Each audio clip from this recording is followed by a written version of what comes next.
Karena itu kata para ulama, amalan itu diterima dengan 3 syarat. Amalan diterima dengan berapa? 3 syarat. Yang pertama adalah tauhid. Yang kedua adalah ikhlas. Dan yang ketiga adalah mutaba'ah, mencocoki sunnah Rasulullah Sallallahu Alaihi Wasallam. Memang biasanya banyak disampaikan 2 syarat saja ya, ikhlas dan apa? Ittiba. Ya, mutaba'ah, mencontoh Nabi. Tapi kalau mau lengkapnya 3 syarat itu tadi. Ya, tauhid, ikhlas dan apa? Mutaba'ah. Saya beri 1 contoh untuk memudahkan. Kenapa harus 3 syarat? Ya, sekarang ada orang dia kebiasaannya berbuat kesyirikan, syirik akbar. Minta doa ke kuburan, minta kepada penghuni kubur. Saya mau bertanya, ini muslim atau bukan? Ini musyrik ya? Musyrik. Baik, dia masuk ke masjid, sholat duhur. Ikhlas dia sholatnya. Sholatnya Masya Allah sesuai dengan sunnah Nabi Sallallahu Alaihi Wasallam. Ya, sekarang saya mau tanya, sholatnya diterima atau tidak? Ikhlas dan mutaba'ah terpenuhi. Kenapa antum bilang nggak diterima? Nah, karena syarat tauhidnya tidak ada. Berarti harus ada apa? Syarat tauhid. Karena itu Syekh Masyayikhina Syekh Muhammad Amin Asy-Syinkiti rahimahullah dalam Adwaul Bayan, beliau punya pembahasan yang bagus terkait dengan ayat 120 dari akhir surah Al-Kahfi. Nah, beliau menguraikan di situ 3 syarat. Beliau menguraikan berapa? 3 syarat itu. Baik. Dan secara umum yang mengatakan 2 syarat itu maksudnya juga ke situ sebenarnya, maksudnya. Cuma ini di dalam pembahasan secara pemahaman mungkin lebih mudah dikatakan 3 syarat. Pertama tadi apa? Tauhid. Yang kedua ikhlas. Yang ketiga sesuai dengan sunnah Nabi Sallallahu Alaihi Wasallam. Ini kita jaga, kita pelihara. Iya. Jadi amalan itu di kalangan para sahabat itu tidak penting banyaknya. Mereka tidak melihat kepada kuantitasnya, tapi yang dilihat adalah kualitas dari amalan tersebut. Ini amalan sesuai dengan sunnah atau tidak?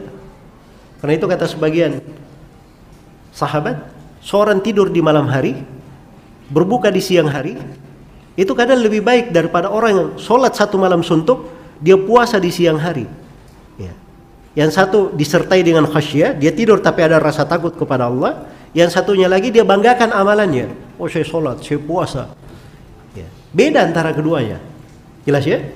Jadi bukan dilihat pada banyaknya amalan yang dikerjakan. Ya. Inilah nilai-nilai yang harus kita pahami. Nilai-nilai yang harus kita pahami.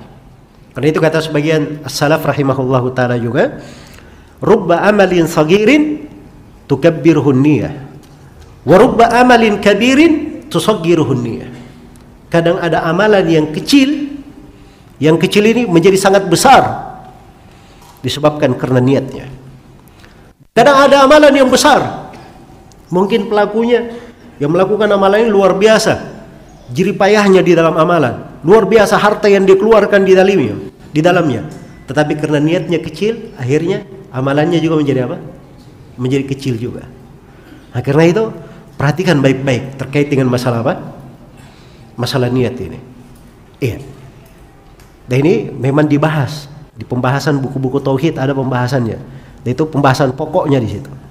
Kemudian ada pembahasan di buku-buku adab, di buku-buku akhlak.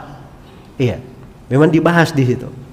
Sebab ini ikhlas dan dikhususkan oleh para ulama buku-buku khusus tentang ikhlas. Tentang keikhlasan. Banyak buku yang ditulis khusus tentang ikhlas dari masa dahulu maupun masa belakangan. Itu kalau kita baca saja, kita masuk di dalamnya dan kita melihatnya, ya subhanallah. Baru kita tahu bahwa diri kita ini selama ini tidak ada apa-apanya dalam ikhlas.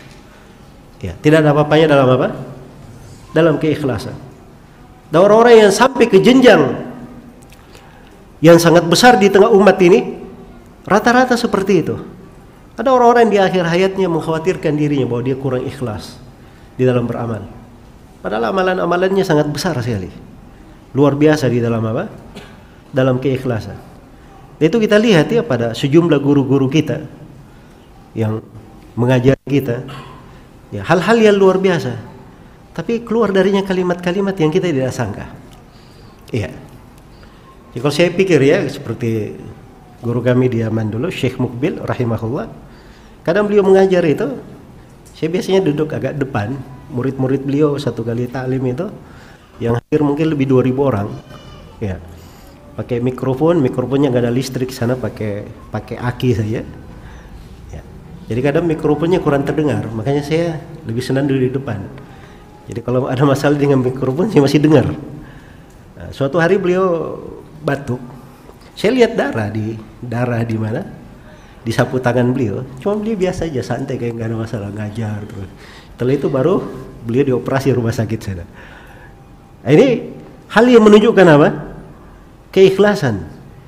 Ya, rahimahullahu taala. Tapi bersama dengan itu di akhir hayatnya, sebagian istrinya menghikayatkan, ya, ketika orang-orang berkata, ya Syekh, antum ini sudah berjasa yang sangat banyak di Yaman, murid-murid antum bertebaran di berbagai pelosok dunia. Kata Syekh, saya ini orang yang sedikit ikhlasnya.